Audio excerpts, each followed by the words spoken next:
Selamat datang kembali dalam perkuliahan Matematika 1B MA 1102. Saya Erik dari program Studi Matematika FMIPA ITB. Pada kesempatan kali ini kita akan memasuki bab baru yaitu bab 5 tentang integral. Hari ini, pada kesempatan kali ini kita akan membahas tentang notasi sigma sebagai langkah dasar untuk kita membahas tentang luas. Mari kita masuk ke dalam notasi sigma. Nah, berikut adalah notasi sigma. Jadi digunakan notasi sigma ini adalah notasi yang digunakan untuk menyingkat atau mempermudah penulisan suatu penjumlahan. Contohnya misalkan ini saya punya A1, A2 sampai AN, maka biasanya kita tulis summation, jumlahan dari I dari 1 sampai N, dari AI. A1, A2, A3 saya jumlahkan. Jadi A1 tambah A2 tambah A3 tambah A4 tambah A5 tambah A6 sampai AN. Oke ya, ini kita singkat tulisannya seperti ini. Dan cara ini kalau misalnya saya punya sigma I dari 1 sampai N, sigma 1 ini adalah 1 tambah 1 tambah 1 sebanyak N kali sehingga adalah N. Oke ya. Dan cara yang sama sigma C I dari 1 sampai N jadi adalah C tambah C tambah C sebanyak N kali sehingga dapat N kali C. Ini juga saya dapat sigma dari C dikali AI adalah CA1 tambah CA2 tambah CA3 berdasarkan sifat distributif, C-nya bisa keluar sehingga saya dapatkan hubungan ini. Oke ya? Saya juga bisa menggunakan sifat komutatif sehingga pada akhirnya saya dapatkan sifat seperti ini ya, dan sifat seperti ini.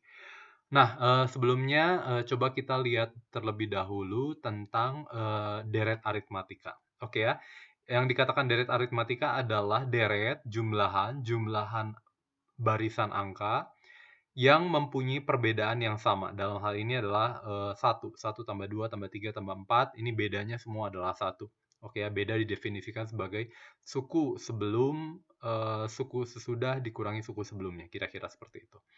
Nah, perhatikan bahwa untuk menghitung ini kita cukup melihat bahwa suku awal dan suku akhir itu adalah 11 dan itu terulang 5 kali. 1 tambah 10, 2 tambah 9, 3 tambah 8, 4 tambah 7, 5 tambah 6. Jadi kalau kamu lihat ada suatu keteraturan yaitu penjumlahan suku pertama dan suku terakhir itu terulang sebanyak 5 kali. Sehingga ini itu sama dengan adalah apa? Suku pertama tambah suku terakhir dikali dengan setengah dikali berapa banyak operasinya. Total sukunya adalah 10, jadi operasinya adalah setengahnya, setengah dari total suku 10.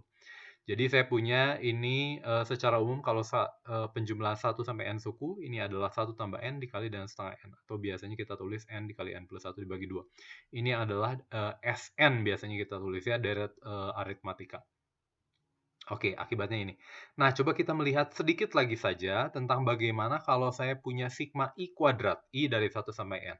Oke ya, ini ada satu trik yang bisa kita lihat di sini. Jadi sigma dari I pangkat 3 dikurangi I min 1 pangkat 3, itu kalau saya jabarkan ya adalah 1 pangkat 3 min 0 pangkat 3, 2 pangkat 3 min 1 pangkat 3, 3 pangkat 3 min 2 pangkat 3, dan seterusnya. Kalau kamu lihat adalah apa? Bahwa suku kedua itu selalu hilang gitu ya. Suku kedua itu selalu hilang. Dengan cara yang sama, kamu bisa lihat ini pada akhirnya ini akan menjadi N pangkat 3 dikurangi 0 pangkat 3 yang adalah N pangkat 3. Oke ya. Lalu saya juga bisa melakukan hal yang sama untuk jumlahan sigma ini dengan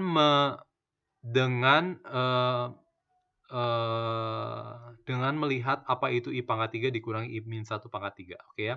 Kalau saya jabarkan ini, nanti saya akhirnya dapat ini itu adalah 3I kuadrat min 3I ditambah 1.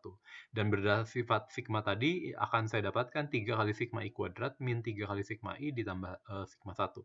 Tentunya ini akan menjadi N. Ini adalah jumlahan deret aritmatika dari 1 sampai N. Ini tentunya adalah N dikali N plus 1 dibagi 2. Sehingga saya dapatkan ini.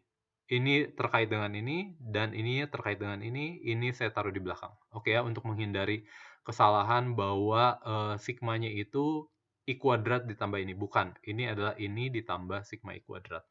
Oke, akhirnya kita peroleh adalah ini. Kenapa? Karena ini itu menghitung sesuatu yang sama. Akibatnya ini harus sama dengan N pangkat 3. Jadi saya dapatkan ini, lalu saya pindah ruaskan sehingga saya dapat 3 sigma I kuadrat, sehingga sigma I kuadratnya itu adalah 6, ini dibagi 6, saya dapat sederhanakan menjadi seperti ini. Oke ya, dan ini juga yang bisa kita lihat di ini, jumlahan, deret aritmatika ini, sama seperti yang kita dapatkan, juga untuk, jumlahan kuadrat. Nah, kamu coba ambil waktu untuk, menghitung ini, bagaimana saya dapat menentukan nilai dari ini, ya, oke ya. Ini adalah sedikit pengantar untuk sebelum kita masuk, lebih jauh ke dalam, eee, luas. Oke ya, eee, di kesempatan berikutnya kita akan membahas tentang luas. Terima kasih.